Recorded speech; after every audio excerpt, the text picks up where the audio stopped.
Carrefour du Galion, point de ralliement, point de départ de cette journée d'hommage aux héros de Guyane. Près d'une centaine de personnes ont répondu à l'appel de l'association Copena. La démarche est innovante, réaliser un hommage aux héros de la liberté sur le terrain. Le but visé par l'association depuis 3 ans, s'imprégner du territoire. Il y a eu énormément de résistance aussi en Afrique à l'esclavage. Ça aussi, on ne nous en parle jamais. Faire le marronnage, ça serait un peu compliqué parce qu'ils allaient loin. Mais en tout cas, on s'imprègne de l'histoire sur le terrain. Donc ici, Montsinéry, Tonnegrande, on est sur des lieux où il y avait beaucoup d'habitations coloniales.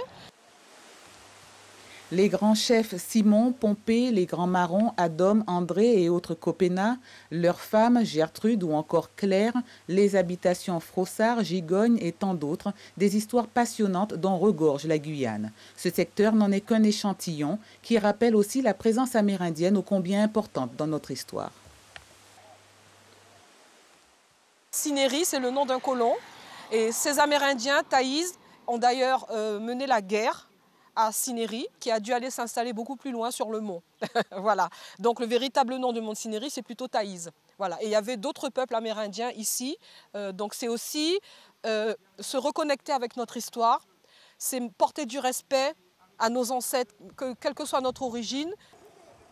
C'est parti, le convoi se met en route. Escale ici, à la crique Gigogne. Le cortège, autant les jeunes que les moins jeunes, apprécie la découverte à plusieurs titres. J'ai retrouvé l'habitation du colon Sigouagne. Je ne connaissais pas la crique Gigogne, là où nous sommes, là, je ne savais pas que c'était Gigogne. Mais là, maintenant, je le saurais. Donc c'est intéressant. Ici, c'est un lieu où Pompée, c'est l'habitation où Pompée habitait. Pompée, c'est un grand chef marron. J'ai retenu le nom de Pompée, parce que c'est celui qui a le plus tenu tête au régime de l'époque et à la loi, aux assaillants. Grâce à ça, je peux savoir quelle douleur ils ont subi, parce que porter ça à la cheville tout le temps, ça doit faire mal pendant plusieurs jours, ça doit être fatigant. Et avec les blessures, ça peut être dramatique. Et ça me permet aussi de savoir ce que j'aurais vécu si j'étais à leur place. Je ne connaissais pas et j'espère que finalement on le fera pour toute la Guyane parce que c'est intéressant de connaître les quartiers, ce qui s'est passé et tout. J'ai appris énormément de choses qu'on connaissait à peu près par la théorie des livres et tout cela, mais aujourd'hui on peut toucher du doigt, on peut voir les lieux, on peut comprendre ce qui se passe. Les collectivités devraient s'emparer de cela pour multiplier ces initiatives, budgétiser tout cela, puisque c'est aussi de l'argent et c'est vraiment superbe. Et c'est tout le long de la départementale qu'il y aurait lieu de s'arrêter et d'investir. Eugène Epailly regrette l'absence d'indicateurs de notre histoire.